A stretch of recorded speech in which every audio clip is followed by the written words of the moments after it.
Okay guys, this is going to be a really short episode because we didn't do anything really new this week.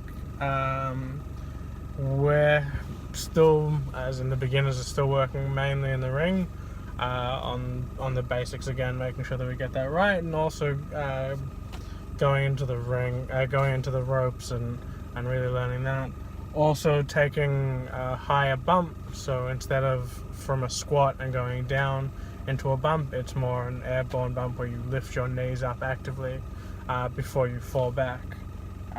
It's a much higher base to sort of fall back from, and it's a lot easier to mess up, and a lot of it has been sort of going over and over and over on that.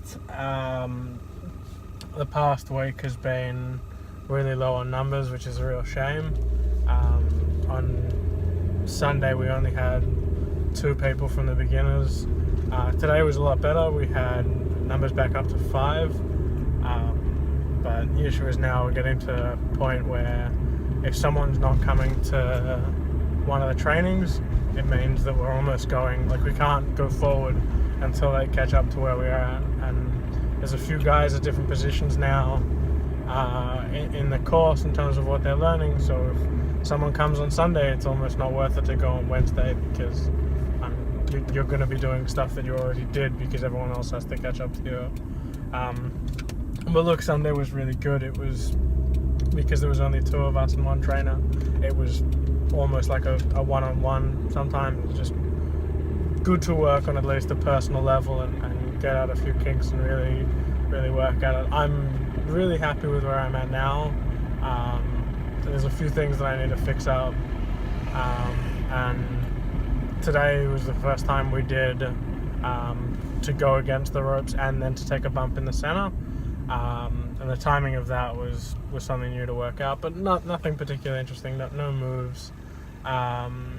Sunday at the end of the training we went through chain reversals and a lot of sort of getting out of chain moves, and the guy that we're with now, who was the previous intermediate trainer, is big into sort of making shoot wrestling, so wrestling that looks really real, and he's big on sort of making sure that if you're going to break out, it's not just because it looks pretty.